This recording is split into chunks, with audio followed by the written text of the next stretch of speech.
This is the MGTOW Infinium here with another Infinium short take. This Infinium short take is entitled, You're Not Who They Say That You Are.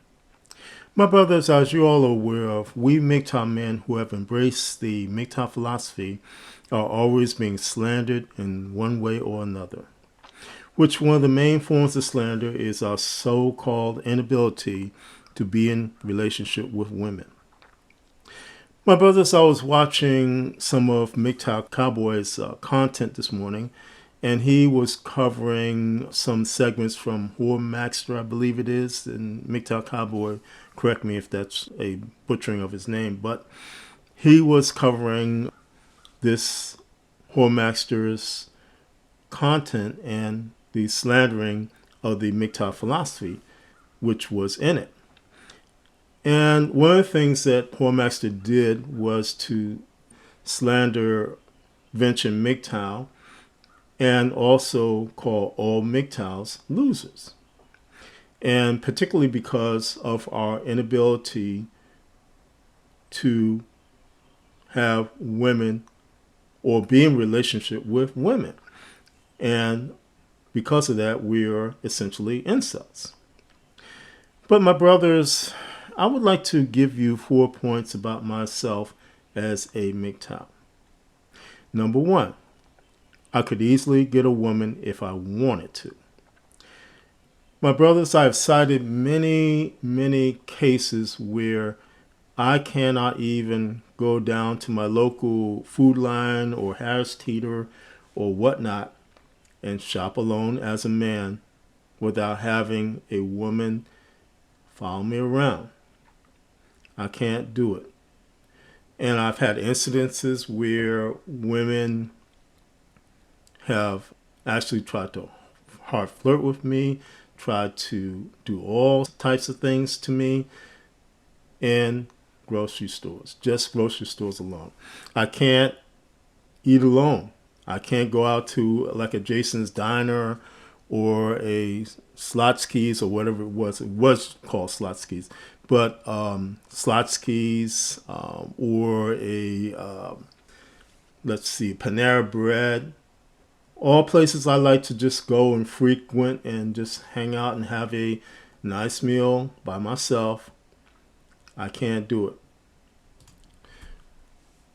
For instance, I used to like to go to Panera Bread early in the morning before going to work. And I would take like a tablet or a computer with me and write or do some programming and whatnot before I went to my other job.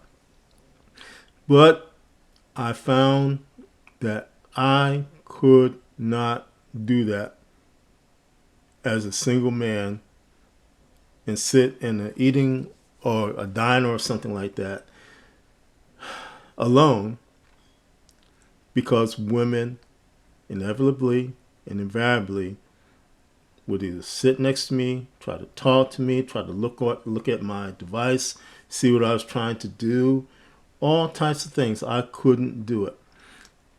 And I've cited cases again. I've gone to places when I knew that the lunch crowd or the dining crowd, the dinner crowd would be out of there, and so you could sit in the restaurant virtually by yourself in peace.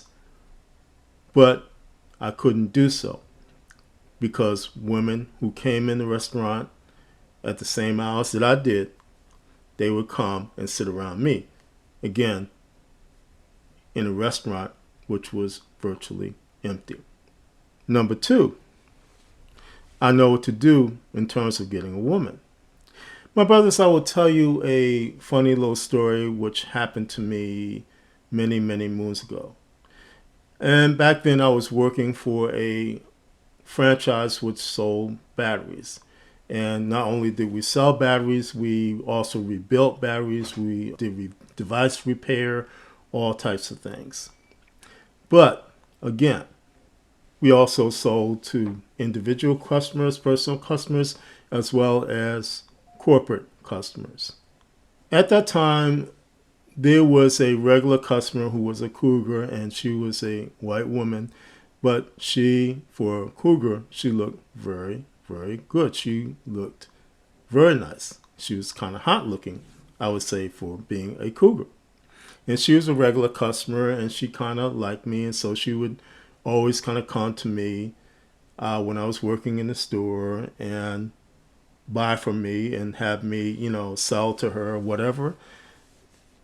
So one night I was working in the store alone because I had to close up, and this cougar shows up, and so she starts with me flirting and everything, and I start with her starting flirting and everything because I knew I was going to sell her something, and she wanted me to do that. And so we would regularly do that. She would flirt with me, and I would kind of flirt back with her, and I would end up selling her a lot of stuff and everything, and she was satisfied with me as a salesperson.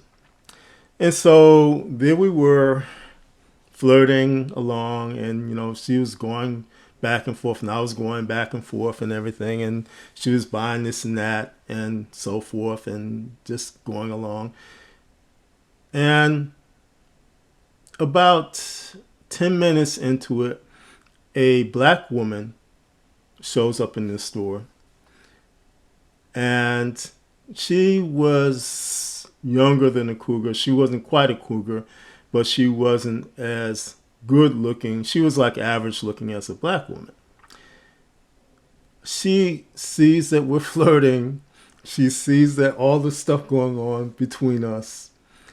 And when I finish up with the cougar, this black woman comes up to me and says to my face, "I believe in equal opportunity flirting." And so she starts to flirt with me. And so I realized that she was jealous because I was flirting with this white woman, and she wanted to get some action too. And so what I'm getting at, my brothers, had I really, really pushed it, I could have gotten the numbers of the white woman, and I could have gotten the number of the black woman. So that's two women in one strike that I could have gotten a number. So again, I know what to do in terms of getting a woman. Number 3, I am unreadable by women, but I can read women with a high degree of accuracy.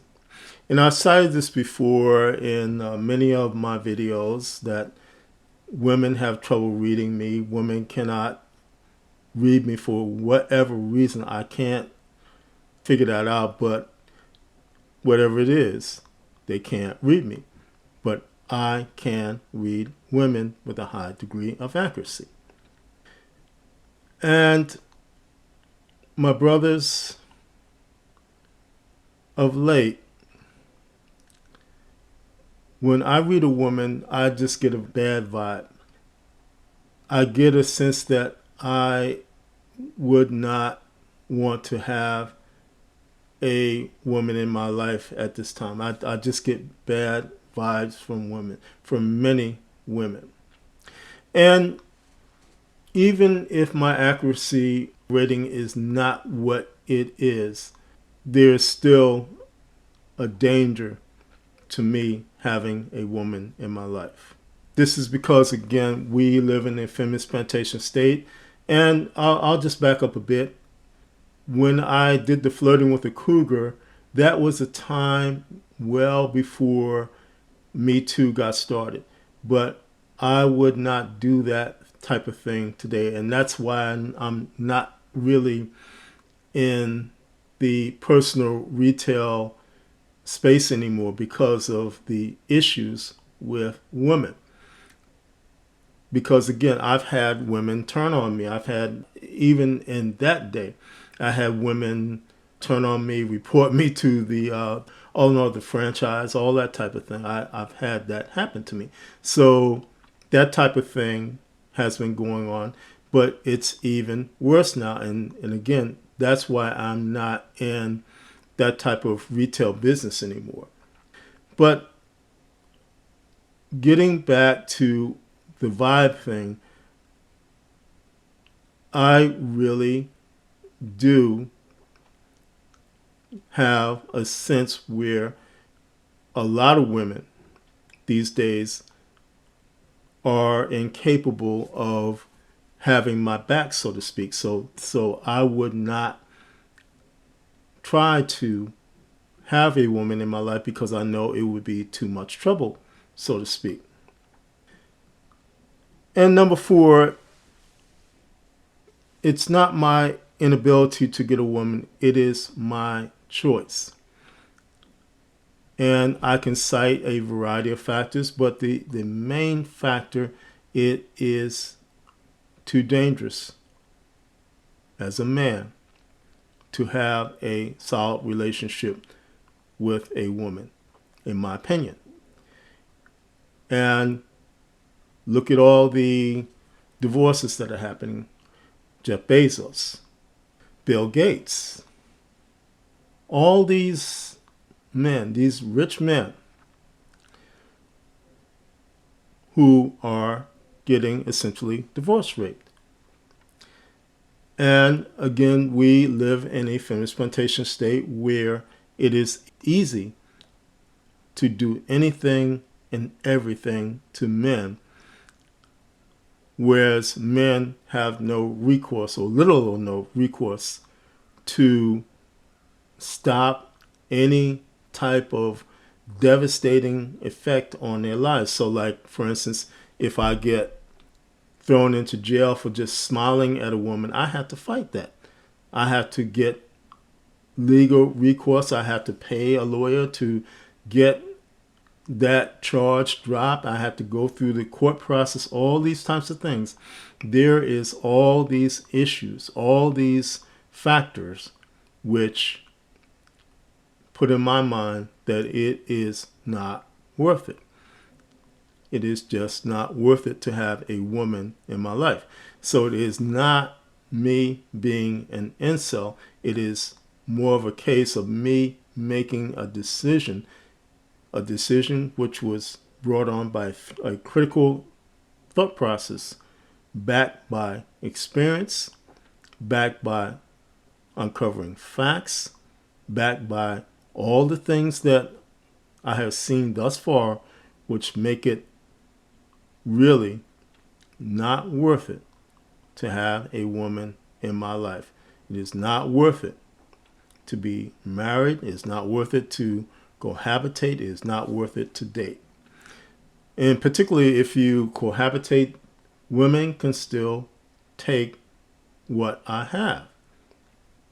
So it is a number of factors. It's not anything to do with me being a homosexual, being an incel, being a person that is so introverted that they can't deal with the public.